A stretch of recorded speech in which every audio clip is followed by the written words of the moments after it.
नमस्कार दोस्तों। एक बार भगवान शिव कैलाश पर्वत पर बैठे थे तो माता पार्वती भगवान शिव से मिलने के लिए जाती हैं और कहने लगती है, प्रभु, जब मैं आपसे मिलने के लिए आ रही थी तो मेरी नजर मृत्युलोक पर पड़ी। वहां मैंने क्या देखा कि 3 स्त्रियां जो आपस में सहेली थीं, उनमें से 2 स्त्रियां विधवा होकर के दुखी जीवन जी रही थीं, जबकि एक स्त्री सुहागन होकर के अपने पति के साथ सुखी जीवन जी रही थी। प्रभु, यह बात मेरी समझ में नहीं आई, इसलिए मेरे मन में 3 प्रश्न बुझने लगे। अब मैं आपसे यह चाहती हूं कि आप मेरे तीनों प्रश्नों के उत्तर देकर के मुझे संतुष्ट करने की कृपा करें। मित्रों, इस प्रकार माता पार्वती की बात को सुनकर के भगवान शिव कहते हैं, पार्वती, तुम मुझे अपने तीनों कष्ट बताओ। मैं तुम्हें तुम्हारे प्रश्नों के उत्तर देकर के पूरी तरह संतुष्ट करने का प्रयास करूंगा। अब माता पार्वती कहती है, प्रभु, मेरा पहला प्रश्न है, कौन सी स्त्री समय से पहले विधवा हो जाती है? मेरा दूसरा प्रश्न है, कौन सी स्त्री को जीवन में कभी सुख नहीं मिलता? और मेरा तीसरा प्रश्न है, कौन सी चीज ऐसी है जो एक पत्नी अपने पति को मांगने से भी नहीं देती? मित्रों, इस प्रकार माता पार्वती के प्रश्नों को सुन करके भगवान शिव कहने लगे, पार्वती, तुम जिन स्त्रियां की बात कर रही हो, उनमें से 2 स्त्रियां विधवा होकर भी अपना दुखी जीवन जी रही हैं, और वहीं पर एक स्त्री सुहागन होकर के अपने पति के साथ में अपना जीवन जी रही है। तुम जानना चाहती हो आखिरकार ऐसा क्यों है? तो मैं तुम्हें एक छोटी सी कहानी सुनाता हूं। इस कहानी को बहुत ही ध्यान से सुनना। आधी अधूरी कहानी सुनने वालों को आधा अधूरा ही ज्ञान प्राप्त होता है, जो जीवन में कभी काम नहीं आता, क्योंकि तुम्हारे तीनों प्रश्नों के उत्तर किसी छोटी सी कहानी में समाये हुए हैं। यदि तुमने ध्यान से सुना तो तुम्हारी तीनों प्रश्नों के उत्तर तो अवश्य मिलेंगे और तुम्हें संतुष्टि प्राप्त होगी। मित्रों, माता पार्वती कहती, प्रभु, मैं आपकी बात से सहमत हूं। आप कहानी शुरू करो, मैं कहानी को पूरी मन से सुनूंगी, और जब तक आप कहानी बोलेंगे तब तक मेरा मन किसी दूसरे स्थान पर नहीं जाएगा। तो मित्रों, कहानी शुरू करने से पहले मेरा आप सभी से अनुरोध है कि आप हमारे चैनल को सब्सक्राइब अवश्य करें और कहानी के अंत तक बने रहें, क्योंकि आज की कहानी आपके लिए बहुत ही महत्वपूर्ण होने वाली है। तो आइए आज कुछ नया सीखते हैं। भगवान शिव कहते हैं, पार्वती, सबसे पहले मैं तुम्हें उस स्त्री की कहानी सुनाता हूं जो सुहागन बनकर के सुखी जीवन जी रही है। देखो, जिस सुहागन स्त्री की तुम बात कर रही हो, वो स्त्री एक राजा के नौकर की पत्नी है, और जिस नौकर की वो पत्नी है, उस नौकर को अपनी पत्नी पर पूर्ण विश्वास और भरोसा है कि वो पतिव्रता है, जिसकी महिमा वो अपने साथियों में बार बार करता है। अब देखो, एक दिन की बात है, उस राजा के नौकर ने अपनी पत्नी की प्रशंसा इतनी की कि बात धीरे धीरे फैलते हुए राजा के दरबार तक पहुंच गई। फिर तो राजा ने अपने नौकर को बुलाया और उस नौकर से कहा कि तुम हर किसी से कहते हो कि तुम्हारी पत्नी पतिव्रता है। क्या वास्तव में आपकी पत्नी पतिव्रता है? आपको पूर्ण विश्वास है? भगवान शिव कहते हैं, पार्वती, इस प्रकार राजा की बात सुनकर के नौकर कहने लगा, महाराज, मुझे पूरा विश्वास है, और पूरे से भी आगे विश्वास है कि मेरी पत्नी पूरी तरह पतिव्रता है। अब उसी समय पर राजा का महामंत्री कहने लगता है, यदि मैं तेरी पत्नी का पतिव्रता धर्म खंडित कर दूं तो तुझे क्या सजा मिलनी चाहिए? फिर तो नौकर ने कहा, यदि तुम मेरी पत्नी का पतिव्रता धर्म खंडित कर देते हो तो महाराज मुझे फांसी लगा देना। अब उधर वो राजा का नौकर भी मंत्री से कहता है, यदि महाराज यह मेरी पत्नी का पतिव्रता धर्म खंडित नहीं कर पाए तो इनको सजा क्या मिलनी चाहिए? तो राजा ने कहा कि मंत्री को भी फांसी की सजा दी जाएगी। भगवान शिव कहते हैं, पार्वती, मंत्री ने स्वीकार कर लिया और नौकर से पूछा कि क्या वस्तु लाऊं जिससे तू माने कि मैं तेरी पत्नी का धर्म खंडित करने में सफल हुआ? तो नौकर ने कहा, मंत्री, यदि तुम मेरे घर से जाकर के मेरे विवाह के समय पर मुझे एक पटका मिला था और एक कतार मिली थी, वो मेरी पत्नी ने बहुत ही संभाल कर रखी है, जो सुहाग की निशानी मानी जाती है। यदि तू पटका और कटार लाकर मुझे दिखा दे तो मैं मान जाऊंगा कि मेरी पत्नी का धर्म तूने पूरी तरह नष्ट कर दिया है। अब भगवान शिव कहते हैं, पार्वती, शर्त स्वीकार हो जाने के बाद में वो मंत्री शहर में जाता है और एक दुती से जाकर मिलता है। वो दुती हमेशा एक दूसरे से भिड़ने का काम करती थी, और जो काम कोई नहीं करता था वह काम करने में वो सक्षम थी। फिर इस प्रकार उस मंत्री ने उस दुती को अपने स्वार्थ के लिए बुलाया और दुती से कहा कि देखो, इस नाम का एक व्यक्ति है, उससे मेरी शर्त लगी है। और फिर उसने उस शर्त के बारे में उसको सारा कुछ बता दिया। फिर वो उस दुती से कहने लगा कि तू कैसे भी करके उस स्त्री से मेरा संपर्क करवा दे, तुझे जितना धन चाहिए मैं उतना धन दूंगा। भगवान शिव कहते हैं, पार्वती, इस प्रकार मंत्री की बात सुनकर दुती कहने लगी, भाई तू उस औरत के बारे में बात मत कर। वो औरत पूरी तरह से पतिव्रता है, तेरी ओर थूकेगी भी नहीं, तेरी शक्ल भी नहीं देखेगी, और उनके परिवार के व्यक्ति खूंखार है, तेरी खाल उतार लेंगे। तो मंत्री कहने लगा, ठीक है, यदि तू मेरा उससे संपर्क नहीं करवा सकती है तो एक काम कर दे, उसके घर जाकर के पटका और कटार चुरा कर ला दे, और उसकी पत्नी के गुप्तांग के पास में यदि कोई चिन्ह हो तो वो चिन्ह भी मुझे देख करके बता दे, फिर मैं तुझे मुंह मांगा इनाम दूंगा। भगवान शिव कहते हैं, पार्वती, ये बात दुती की समझ में आ गई और उसने कहा, ठीक है, मैं तुम्हारा काम अवश्य करूंगी। नौकर शहर में रहता था। दुती नौकर के घर जाती है, उसकी पत्नी से जाकर बोलती है, हे बेटी, मैं तेरी पति की बुआ हूं, मैं कई बरसों के बाद आई हूं। फिर उस स्त्री ने कहा, आओ बुआ जी, मैंने आपको पहले कभी देखा नहीं, इसलिए पहचान नहीं पाई। और इस प्रकार उस दुती को उस नौकर की पतिव्रता स्त्री ने बहुत बड़ा सम्मान दिया, मगर उसे क्या मालूम था कि यह उसके साथ में छल करने आई है।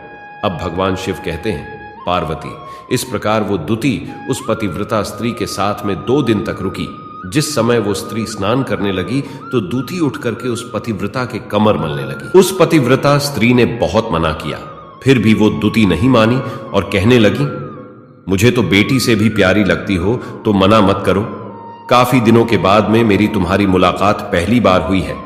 अब ऐसा कहकर कि वह दूती मुख पर हाथ फिराने लगी। फिर आंखों को धोने के बहाने से उस दूती ने उस पतिव्रता स्त्री की आंखों पर पानी मार दिया और उस स्त्री की आंखें बंद हो गईं।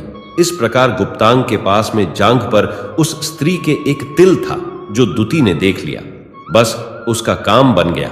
उधर ही स्नान करने के बाद में जब वह पतिव्रता स्त्री रसोई में खाना बनाने गई तो दूती को मौका मिल गया और उसने पटका और कटार उस नौकर के घर से चुरा ली और वहां से एकदम से भाग गई। और जाकर के दूती ने वो पटका और कटार मंत्री को दे दिए और उस पतिव्रता स्त्री के जांघ पर तिल की निशानी भी बता दी। भगवान शिव कहते हैं, पार्वती, फिर वह मंत्री पटका और कटार लेकर के सीधा राजा के दरबार में पहुंचा और राजा से जाकर कहा, महाराज, मैंने नौकर की पत्नी के पास में 2 दिन बिताए। तो नौकर मान गया कि वास्तव में आज मेरी पत्नी ने अपना पतिव्रता धर्म पूरी तरह से भंग करवा लिया।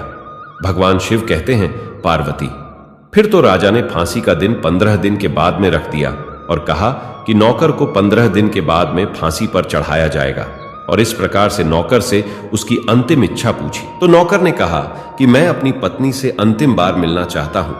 भगवान शिव कहते हैं, पार्वती, इस प्रकार राजा ने उस नौकर को आज्ञा दी कि ठीक है, तुम अपनी पत्नी से मिल सकते हो।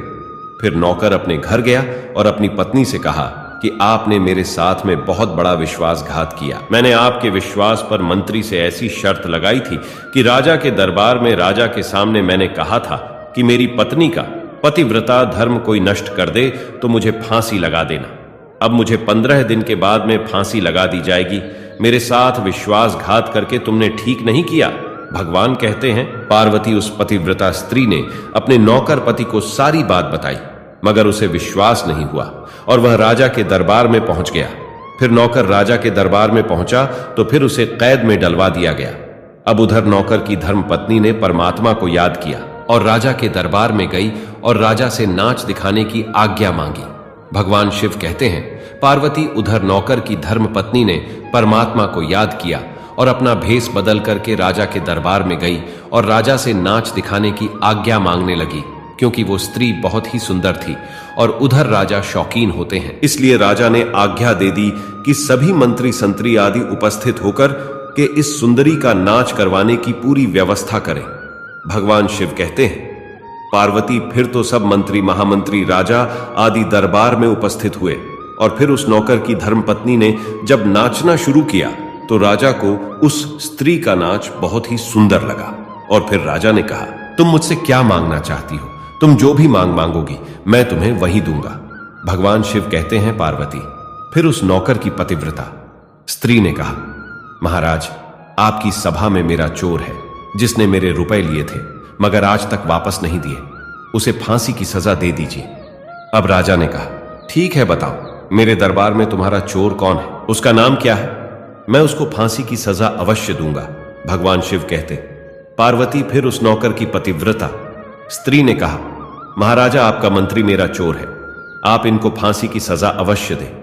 अब उधर जैसे ही मंत्री ने सुना कि ये सुंदरी मुझे अपना चोर बता रही है, तो मंत्री कहने लगा, महाराज मैं कसम खा के कहता हूं कि मैंने इसका कभी कुछ नहीं चुराया है। मैंने इसे आज तक कभी देखा ही नहीं है, तो मैं चोरी कैसे कर सकता हूं? मैंने आज तक इसकी शक्ल ही नहीं देखी है।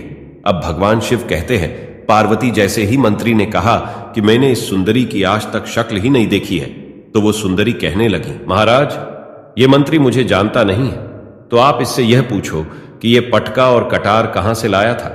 मैं उस नौकर की पत्नी हूं जो आपके यहां पर नौकरी करता है, और आप मेरे निर्दोष पति को फांसी चढ़ाने वाले हैं। अब मैं आपको पूरी दस्ता सुनाती हूं। यह जो आपका मंत्री है, इसने मेरे पास में अपनी एक दूती को भेज करके मेरी जांघ के तिल का पता लगाया, और उसी ने यह पटका और कटार चुरा करके इसको ला करके दी। और आपके मंत्री के द्वारा भेजी गई दूती जब मेरे घर पर आई थी, तो उसने मुझसे कहा था कि वो मेरे पति की बुआ है और वह पहली बार आई है, इसलिए मैं उसको पहचान नहीं सकी। और महाराज जिस प्रकार मैंने उस स्त्री को अपने यहां पर बहुत बड़ा सम्मान दिया, इस प्रकार उस नौकर की पतिव्रता स्त्री ने अंत में राजा से कहा, महाराज मैं अपने पति से बहुत प्यार करती हूं। मैं एक चरित्रवान स्त्री हूं। कभी भी मैं अपने पति का नाम तक अपने मुंह से नहीं लेती।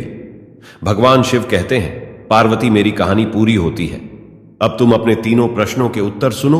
तुम्हारा पहला प्रश्न था, कौन सी स्त्री समय से पहले विधवा हो जाती है? तो जो स्त्रियां अपने पति का नाम लेती है वो समय से पहले विधवा हो जाती हैं, क्योंकि पति का नाम लेने से पति की उम्र कम हो जाती है और समय से पहले ही उनके पति की मृत्यु हो जाती है। ऐसे स्त्रियां जो पति का नाम लेती है, समय से पहले ही विधवा होकर के एक दुखी जीवन जीती है। बस यही राज की बात है कि तुम जिन 3 सहेलियों की बातें कर रही थी, उनमें से 2 विधवा थी और एक ये नौकर की पत्नी थी जो पतिव्रता स्त्री थी। ये पत्नी व्रता कभी भी अपने पति का नाम मुंह से नहीं लेती थी, और उधर वो 2 स्त्रियां जो विधवा होकर जीवन दुखी होकर जी रही हैं, वो हमेशा अपने पति का नाम लेकर ही बुलाती थी, जिसकी वजह से उनके पति की उम्र कम हुई और फिर वो दोनों स्त्रियां समय से पहले ही विधवा हो गई और आज वो दुखी जीवन जी रही हैं। इसलिए कभी भी स्त्रियों को अपने पति का नाम अपने मुंह से नहीं लेना चाहिए। अब तुम्हारा दूसरा प्रश्न था, कौन सी स्त्री को जीवन में कभी सुख नहीं मिलता है? तो समझ लो, जो स्त्रियां अपने पति के बिना अनुमति के किसी तीर्थ स्थान या उत्सव में जाती हैं, उनके जीवन में कभी सुख नहीं आता। ऐसी स्त्रियां जीवन पर दुखी रहती हैं और उन्हें पति का कभी प्रेम नहीं मिलता। भगवान शिव कहते हैं, पार्वती तुम्हारा तीसरा प्रश्न था कि ऐसी कौन सी चीज है जो एक पत्नी अपने पति को मांगने से भी नहीं देती? तो समझ लो वह चीज गाली है। एक चरित्रवान स्त्री कभी अपने पति को गाली नहीं दे सकती, और जो स्त्री गाली देती है वो स्त्री कभी चरित्रवान नहीं होती, और ऐसी स्त्री जीवन भर रोती है, उसके जीवन में कभी सुखी नहीं आती, और समय से पहले ही ऐसे स्त्री विधवा हो जाती है। मित्रों, इस प्रकार कहानी सुनने के बाद में माता पार्वती पूरी तरह से अपने तीनों प्रश्नों से संतुष्ट होकर कहती हैं, प्रभु वास्तव में जो स्त्री चरित्रवान होती है वो कभी दुखी जीवन नहीं जीती है, क्योंकि ऐसे घर में लक्ष्मी का सदा वास होता है और वह घर धन धान्य से हमेशा भरपूर बना रहता है। ऐसी स्त्रियां हमेशा घर को स्वर्ग बना देती हैं।